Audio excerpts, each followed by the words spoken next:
Welcome folks, it's another episode of the SAK Show, proudly brought to you by MacCoffee on Zindagi TV. And today's guest is one of the most sought after plastic surgeons in Kenya. I'm talking about Dr. Michael Ribeiro. Let's find out about his amazing journey.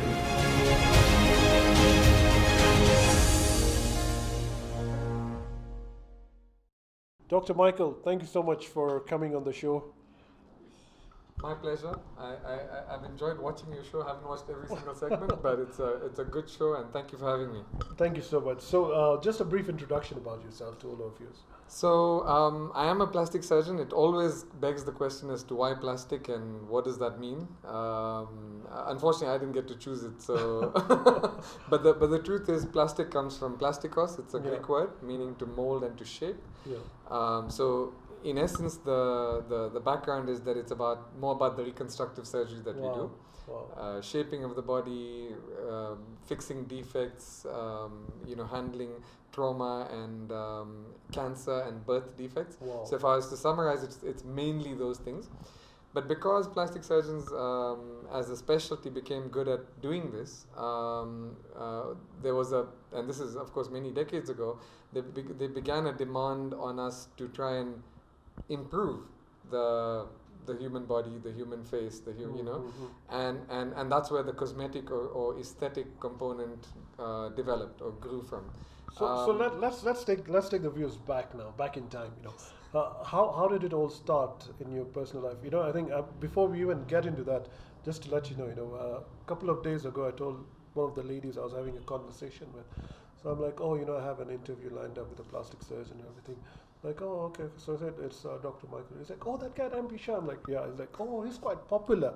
So just to let you know, well, I was surprised. I'm like, I'm surprised as well. But okay, I mean, it's it's always good to have good feedback.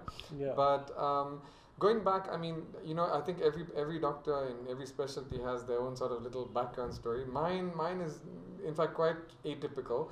I chose medicine not even knowing whether I like it. I just knew I wanted to work with people. Mm-hmm. Was it pressure from your parents that get into medicine? We come from a community that is very, very keen on the whole engineer, lawyer, doctor kind of thing. But I'll be fair. My parents were actually not that pushy. Okay. They just wanted me to be happy. And that said, they kind of left it quite open to me. In fact, they allowed me to even take a year out after my A-levels and make up my mind, because I hadn't made up my mind. I had the scores to go into anything, but I just couldn't decide. So eventually it came down to a simple thing like, what kind of thing do I want to do on a daily basis? And I realized it was work with people, this kind of thing. Yeah. And so jumped into it, and by God's grace, loved every part of it. So I mean, I loved every single segment of medicine. I thought when I finished medicine, I thought I was going to be a pediatrician. Yeah. Look how different things turned out. Yeah. Eventually, with getting a little bit of experience as a young doctor, I realized I want to be able to fix things now as opposed to weeks time after the antibiotic has worked, and I want to be able to maybe use a little bit of my artistic flair and a little bit of a bit of finesse and that sort of thing. And so eventually it sort of went down surgery, and then eventually I found my happy place in plastic surgery. But it took a few years to do that. 3-4 years of just finding out about surgery in as a whole, and then it just so happened that where I went to train, which was South Africa, but it's true most parts of the world, even in India, even in the US, etc. If you choose to do plastic surgery, it tends to be you only tend to get in after you've done or you've gained enough experience in surgery in general. Okay. So I spent, for example, 8 years getting to be a plastic surgeon. Wow. in South Africa, and that interestingly sounds like a lot.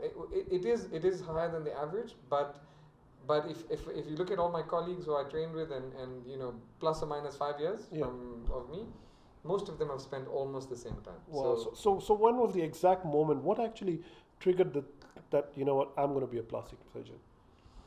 So There must be before. something that came into you, that inner voice that called out to you. Something must have happened. So it was. I don't think it was I don't think it was like a single moment, but it Yeah. was kind of a gradual process. And the process happened when I thought I was going to be an orthopedic surgeon. I Okay. actually enjoyed it. I still do. I like many parts of it. But I realized that some of the guys I worked with in the UK were excellent surgeons, excellent technicians. What they did and what they achieved was amazing, and they could do the same. They could reproduce the same operation, every day of the year if they Wow. had to. And though I respected it and found it amazing, I began to realize, if I had to do that same hip or that same knee for the rest of my life, I'm going to go crazy. I mean, that's just me personally. So I started looking a bit broader and saying, how can I have a little bit more variety, a bit of malleability or flexibility, and then I chanced upon plastics and realized, the good thing about this is that you eventually in your training get a toolbox, okay, but how you use the toolbox is not that fixed. Okay. So you can so one of the interesting things in this discipline is that you never get lambasted about what you did or why you did it, but meaning what operation you did, as long as you solve the problem. Oh. So for example, if you've got a hole in your skull Yeah. and it needs to be fixed or repaired, Yeah, as yeah. long as you come up with a reasonable, safe Yeah. solution, it's acceptable. Of course, there might be 5 options, and there might be one that looks better than the other. Okay, and that sometimes which one you choose for which patient will depend on age and other medical Yeah, conditions, yeah. etc. But I like that flexibility, that ability to not have to just sit rigidly and go by the book per se, is probably what got me into plastics. Wow. I think. Amazing. So what kind of plastic surgeries are there? What types are there? Are there like class A, class B, and all that stuff? Good question. Yeah. So I think the easiest way to understand it would be to say, look, I mean, broadly, we divide all plastic surgery, all the surgery that we deal with, into reconstructive as one big category, the bigger one actually, Okay. and then the smaller one is what I alluded to, which is aesthetic and cosmetic. Okay. Now, both of them do run through the entire body. I mean, so you can. So it's internal, external, both.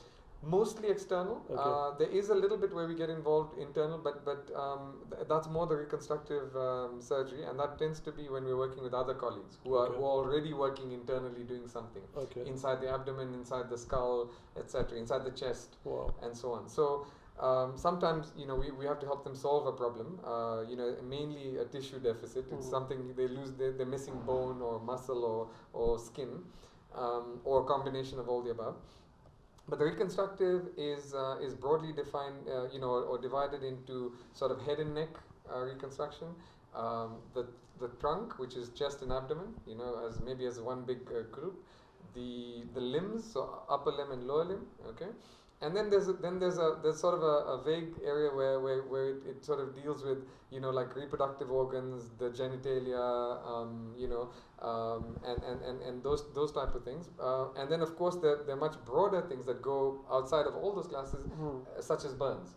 For example, a burn can affect any part of the body, but that sort of general dealing with wounds and healing and that capacity also falls strongly into our sort of domain. So it's a very broad discipline, and then and what I've just described, I mean, just touching on it, is probably about 75 to 80% of what we do. Okay. Only about 20-25% is actually the cosmetics and aesthetics and the very niche area. And that now also becomes, so you'll find people who just specialize in rhinoplasty, nose jobs. Okay? That's it. Yeah. And others who do breastwork alone and that kind of thing. But in one of the reasons our training period is so long is because you to be signed off, you actually need to understand. So you're like a master of all of them, all under one roof. I wouldn't call it master, but I think I've got good grounding in most of these things. There are a few things, for example, craniofacial surgery in little children and so on, which is something you tend to be born with, which I feel, for example, I won't go into here in Kenya in a big way, because you need a big multidisciplinary center. You need guys with lots of experience. So those kind of things I would still refer, and there's a few other subspecialties like that. Yeah. But by and large, in a community like ours in Kenya, where we also a limited number of plastic surgeons, we're still between 15 and 20 in total in the whole country. You tend to be challenged to. Yeah. So which is the most common one in Kenya? At the moment, the thing that's on the rise is probably more of the cosmetic or semi-cosmetic sort of requests, and these tend to be the more commonest tend to be breastwork, either reduction or augmentation. In our community, in our society, it tends to be reduction more than augmentation, and then the kind of things that are centered around what we call mummy makeovers. Yeah. So women who've passed their childbearing age who want the remnants of that period to be dealt with. Now that could be a tummy so we have a lot of women who actually do that. Absolutely. Yeah. Absolutely. So would it be fair enough to say like the plastic surgery stuff leans more towards the women than the guys? For the aesthetics, yes, definitely. Okay. And I think that goes back centuries because women have always, and it's not their fault. I think it's men who push them to want to look a certain way or want to conform to a certain aesthetic ideal. Yeah. So and let's be frank, in the modern sort of era, women will more easily talk about it. So that said, it's not that men don't come in and ask for something. Yeah. It's just that they'll do it very quietly and they'll be like, I'd rather no one else knows. So even when you ask questions about their family and social sort of environment, they'll say, well, unless it's necessary, I don't want my brother to know about it. Let me just get this done. Whatever it is. Wow. Whether it's a bit of liposuction or something to do with maybe facial aging or something. So the number of men requesting procedures is going up year by year. Yeah. But I think it's much more accepted and spoken about in the female population. That'll probably go on for some time, but those numbers are beginning to change. Now. Wow. Okay, interesting stuff, guys. Dr. Michael Ribeiro is here with us. Some serious stuff going on here, but don't worry, I've got some amazing fun questions for him as well. We'll meet right after this quick short commercial break.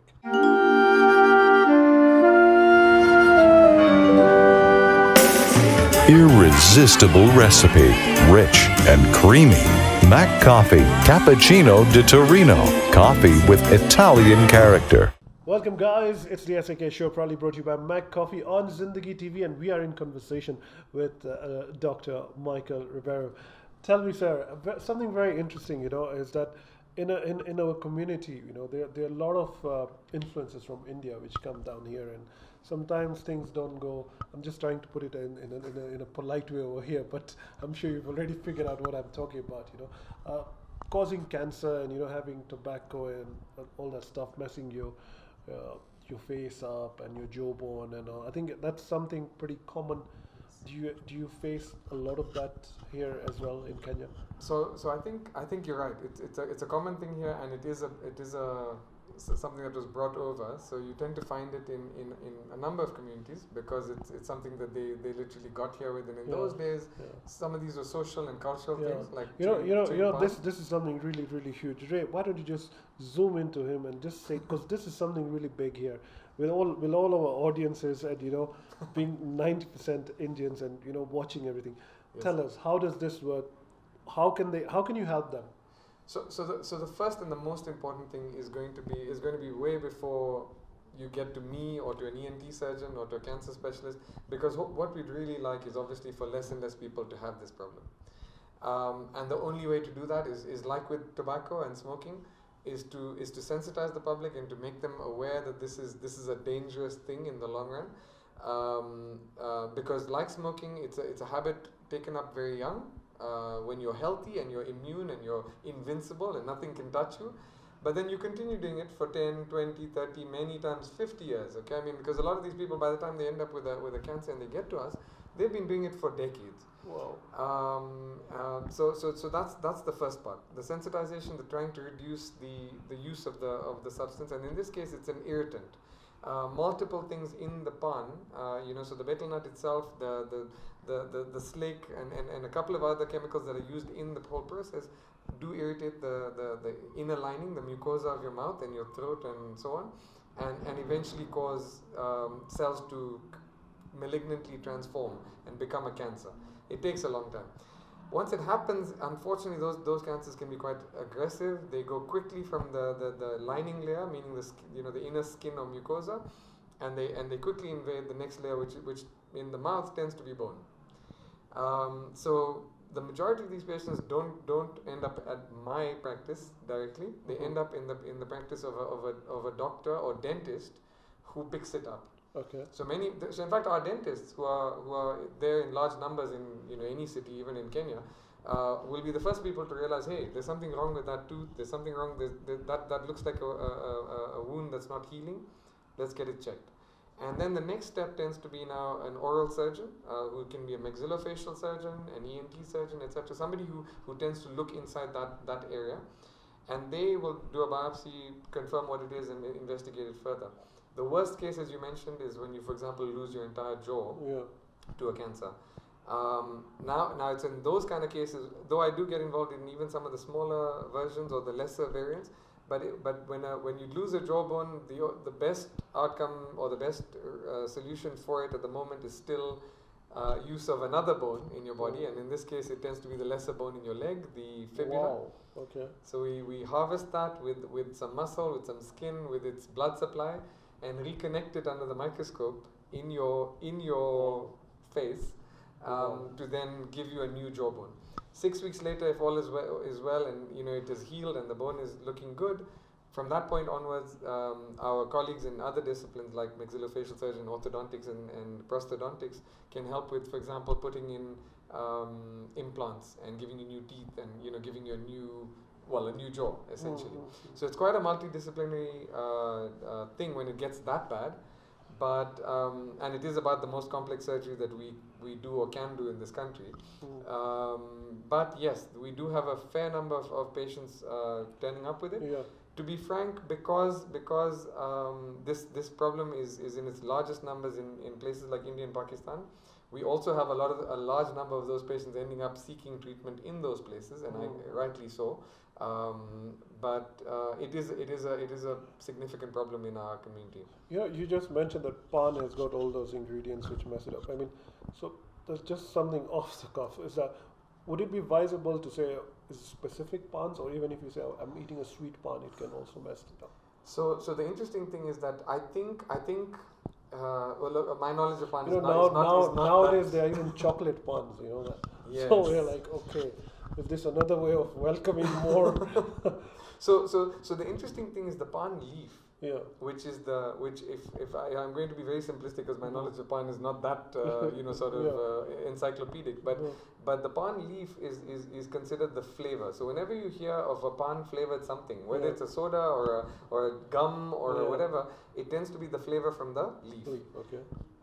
That, as far as I know, has not been found to be as dangerous, as the betel nut. The actual, it's actually that part of the pan that tends to be the more irritant and more dangerous part.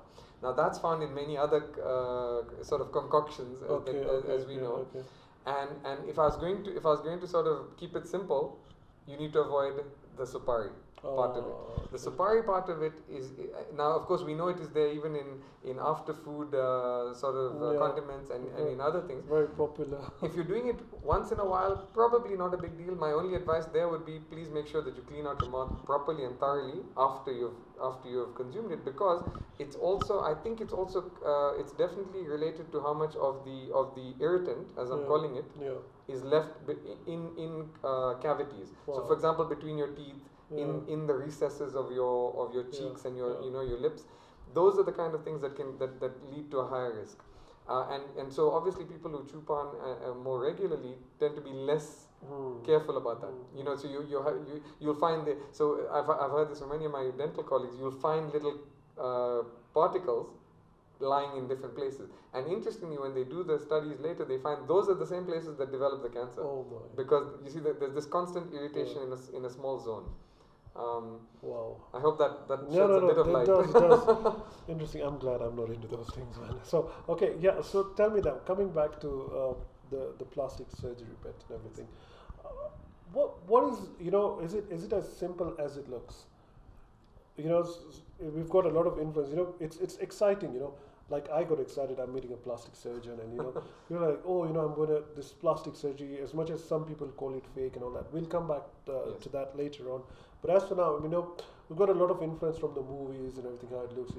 Put this one's face on that one, like a face of kind of a situation. Is it really as easy as that, or is it really as complicated as it sounds? So that's an interesting one. I like what you just asked about Face Off. Now, interestingly, Face Off the movie I think is probably about 20 years old. I mean, I'm not sure, but it's something like that. Very iconic movie. Yes, I mean, all of us watched it and were thrilled by this whole concept of if someone could walk around. Even Bollywood ended up copying that movie. Yes, and I hear in many other cultures as well. I think the Chinese films like that and so on. But in reality, the ability to do that, to actually take somebody's face and to be able to put it onto another human being and wear it, in quotes, only became possible maybe 10 years after that. So it is maybe the more complicated version of what I just mentioned, transplanting tissue from one part of the body to the other. Now, of course, if you're taking it from one person to another person, that's what we really call a transplant these days. Whether it's a kidney, whether it's a liver, a heart, etc. I mean, we're well aware of the transplant. So a face transplant is possible. It is. It is possible. And it is used in the most extremely disfiguring or damaging conditions, that can sort of destroy your face. Some of these have been burns, some of these have been gunshots, some of these have been things like, even very severe infections and so on that can destroy your face.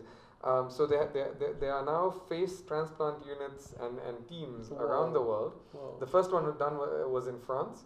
And now probably the largest number done are now in the US.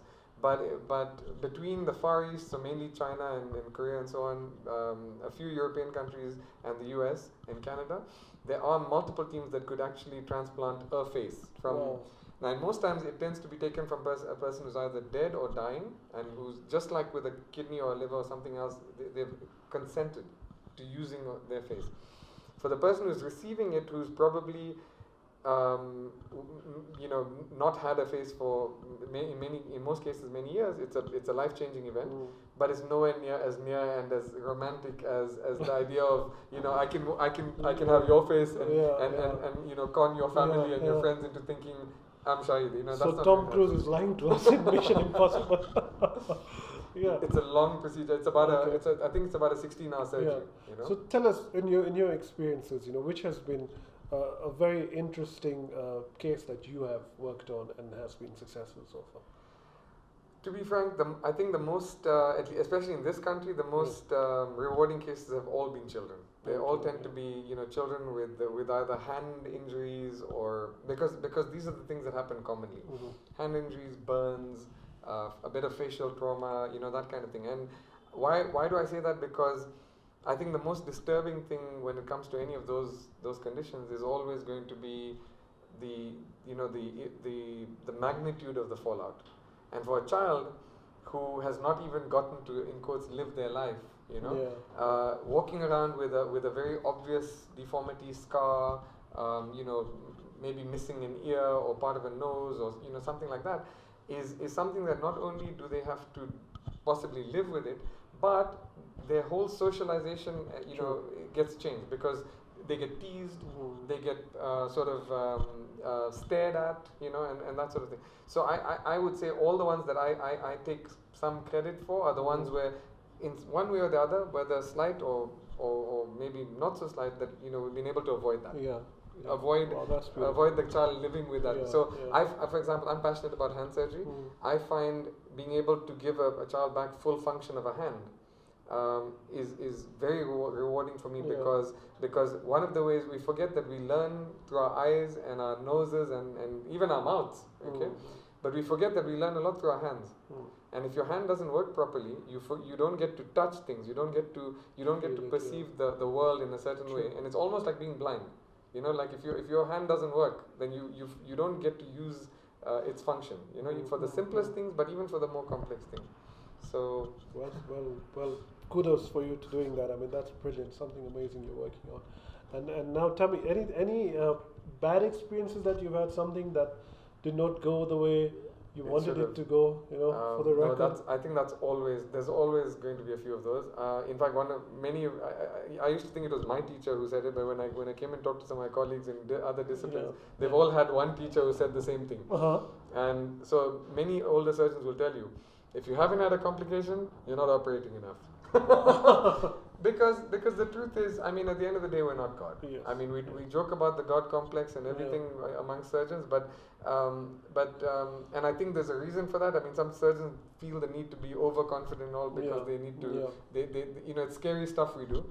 But on the other hand, we've also got to be humble enough to realize, look, there's always room for something to go wrong.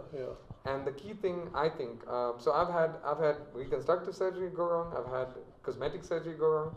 Cosmetic is even worse because sometimes the argument is, but I came in and everything was working, and now it's going to look a bit funny. Now, wrong. So within a certain sort of realm of acceptability, complications are allowed, and sometimes my advice to people when they're looking for surgeons is look for somebody who's properly qualified and experienced because it's easy to like anyone when things are going well. But when they go wrong, or when you now have a bit of a pothole, and you have to get through it, you'd rather be with the person who you get along with, and who's going to be there, who's going to hold your hand and fix it no matter what. So look, I've had, but by God's grace, I've had lesser complications. I've had wound dehiscences, a couple of little infections, maybe a little bit of bleeding, and these are all things that, by and large, you get away with without having to even go back to theatre. But once in a while, it can be worse. And I must say, since I've been back, maybe because I was away for quite a while, I've dealt with a lot of complications from other surgeons, and these could be plastic surgeons or others, where something has gone wrong and then left a sort of a permanent, in quotes, or big deformity. And I can't say in every case, but in most cases we've been lucky enough to get to try and solve that, to get a better outcome. Sometimes it takes more than one try, 2 or 3 tries. But you get it done then. Yes, and you see, in some ways, I guess I'm lucky, or maybe they sometimes say plastic surgeons have less complications. But the reason is we're so used to dealing with complications from other people that we look out for them and we try to avoid them. So maybe that reduces our rate a little bit. The other thing is we're so used to fixing them that we also are not we're not the first ones to judge. We don't jump and say, hey, he messed this up, he botched it. You hear that term because there's a program by that name. But the truth is, I truly believe no doctor gets up in the morning and comes to work wanting to mess you up or wanting to, so when things go wrong, I always say, let's fix it first. And then we can talk about how to maybe avoid it, because super.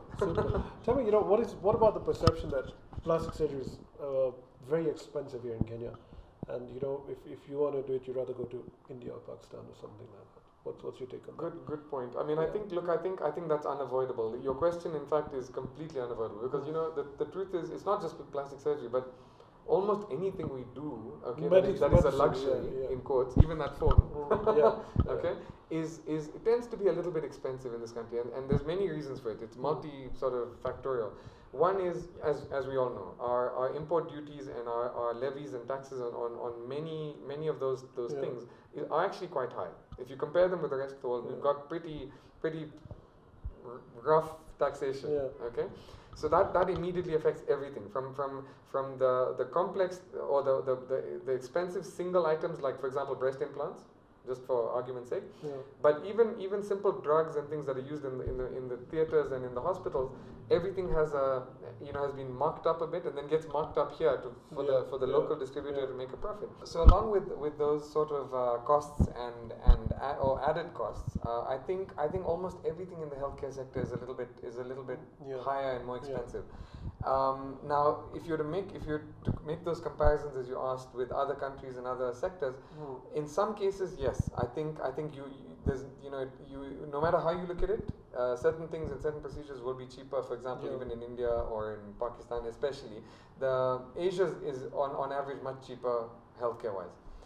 But if you look at it, one thing we forget to talk about is the total cost. So there's the cost of the actual procedure, which might include the hospitalization, the surgeon's fee, etc., and all of that.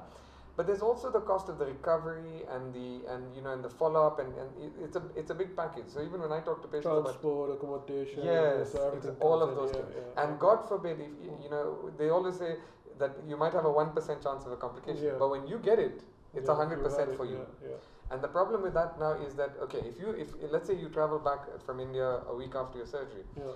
for 9 out of 10 people, no problem. Okay, and if you're lucky, that's good. But on the other hand, for the one who has to now deal with the complication far away from the surgeon, surgeons on this side are going to shun you because they're like, oh, I don't really know what happened. Yeah. And that happens in multiple disciplines. Then it can even become even more expensive. I mean, so that you might think you've saved a little bit, which by the way, most times I don't think you've actually saved that much, because in most cases you're not considering your airfare, maybe even a family Your member, F&B and everything, somebody who's come with you, yeah. all of that. So I'm not against people going to India, but the other or to any other country. But the one other thing I always try to point out to people is, remember that if you go off to India, for example, the top-notch cardiac surgeon or orthopedic surgeon or whatever you're looking for might well have a waiting list of 6 months. Okay. And if you knew those guys well, if you talk to like other Indian doctors or Indian people in the know in the healthcare industry, they'll tell you, hang on, you might have to make a booking. On the other hand, if you jump off a plane and you get operated on in the week, most likely you're not getting the most experienced guy. You're getting a junior guy. Now, I'm not saying that's always the case, but many people. So that's a strong case is put up, guys. many Kenyans, especially, and I hate to say that, but especially those who don't know India well. Okay, I can say I'm fall almost into praise as well. Yes, and then they come back, with their tail between their legs, and and we end up feeling very sorry for them, because now you have to fix things, and now many times you're even more broke than when you started off with. So it becomes a really challenging situation. So you've got to do your homework holistically, not just on the little bit that you're interested in. Look at the whole picture. Right. So wrapping it up, very interesting perception over here that plastic, just the name itself, plastic surgeon, and plastic, just the name plastic, fake, So I'm leaning more towards there's something called essential, which, you have to do, like the kids and all that stuff, or, if you have been in an accident or everything. But where I think the cosmetics come in, it's more of a luxury in terms of, your breast plants, or you want to do your lips, and, Absolutely. What's your take on that? I mean, wouldn't you prefer people to just be naturally as they are, or you would lean towards, like, give them what they want? Well, what's your take on it? So I'd almost get to that from two sides. One is, I think any good plastic surgeon or aesthetic surgeon will always try to hold on to as your identity or your uniqueness as much as possible. Because one of the things we've always been slandered about in the press is that everybody looks Botoxed, looks the same, looks expressionless. Yes. Now that's the wrong way to do it. If someone's doing that to you, they obviously don't know what they're doing, and they're doing a paint by numbers. Meaning, whether it's Shaheed, whether it's Ben, whether it's anybody else, they all get the same sort of treatment. That's wrong. We have to hold on to what makes each person unique, and try to accentuate their sort of appealing characteristics, and reduce the ones that maybe they don't like. So that's the idea. But humans are never satisfied, how it is. So bottom line, would you encourage the fakeness or no?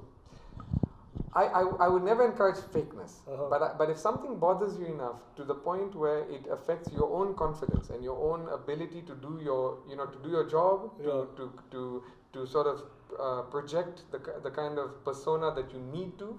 Is that an example of it? No. Well, for some people it is. Yeah. But you see, not all. Like you find a lot of people come to you with very reasonable requests. I mean, and many. I would say the majority of patients, 80%, 90% plus, when you listen carefully to what they're asking you for, they're doing it for themselves. They're not doing it for a spouse or a workmate or a. Then it's fair enough. Yeah. Exactly. And so if you ask me when I'm asking questions, that's what I'm trying to figure out. Is this for him or her, or is this because society demands bigger lips? Because then I'll talk them out of it. And on the other hand, if I in the process of teasing that out, if I realize that you're obsessed with that concept, with something that is not, for example, you've got a beautiful nose or a beautiful set of lips, and you still want it to be better and better, and I really can't see how it's going to get better. Yeah, you need a good then, pout. Yes, Yeah. but then apart from maybe even asking for a second opinion, which I think is always the best way to go, Yeah. both for the patient and for the doctor, but sometimes we end up even having to talk to our psychologist or Wow. psychiatrist colleagues to say, Wow. hang on, can we just check whether there's anything else going on Sure, here that might be fueling it. Yeah. So that's how we go about it in terms of like deciding who's fit for this or not fit for Yeah. it. But the other thing you touched on was medical. Yeah. So now when a patient, the average patient walks in his or her mid-20s, who's healthy, well, fit, almost at the best that they're ever going to be, and wants something done, you could more or less offer them almost anything they've heard of, because they're young and they can probably tolerate it and heal well and get a good outcome. On the other hand, when a patient walks in and is in 55 upwards or 50 upwards and might or might not have other conditions, high blood pressure, diabetes, etc., heart failure, and want, for example, a procedure that is going to take 6 hours to achieve. Yeah.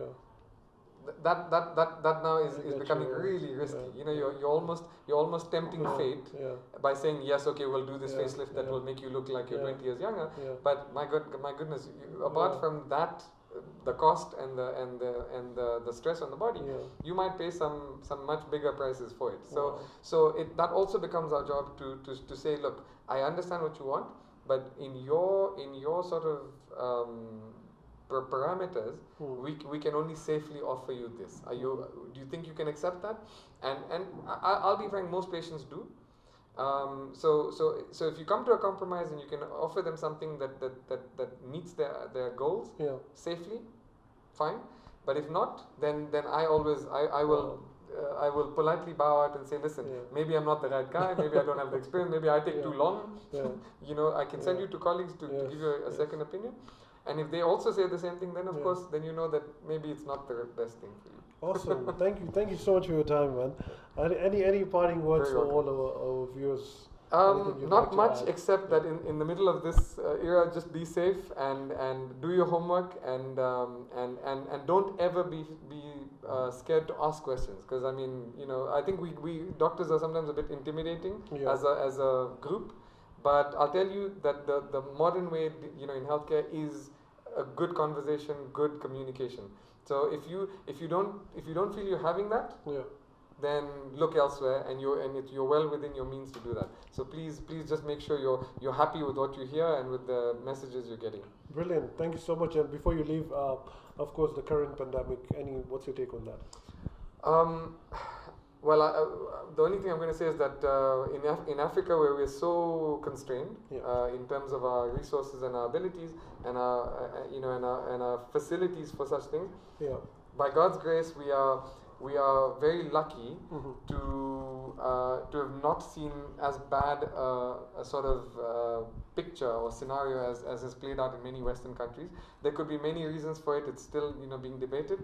I think in Kenya we're extra lucky. Our Kenyan brethren have been particularly sensible and have followed the rules and the guidelines and not really protested or gone against them. And I think we're reaping the rewards for that. We've seen a smoother path. But my only worry as a doctor, but also as a member of society, as a human being, is that in countries like this where we are always living on the verge of poverty, I worry that very stringent lockdowns and economic downturn will cause more Yes. The more lockdown fallout can than destroy the us more. COVID. Yeah. So we have to work we have to work in society all together to try and see how we can sensibly and safely come out of that and bring people back to sort of a productive society and avoid that, because otherwise we're going to be paying that price Very well for said. Very well years. said. Very well said. Thank you so much for your Thank time. And this is a small hamper for you. Thank you. I know you love coffee. I That's do. gonna be- Thank you so much for your time. Thank you once very again. much. Thank you so much for watching, guys. It's the SAK Show, proudly brought to you by MacCoffee. Till the next episode, be safe and stay indoors.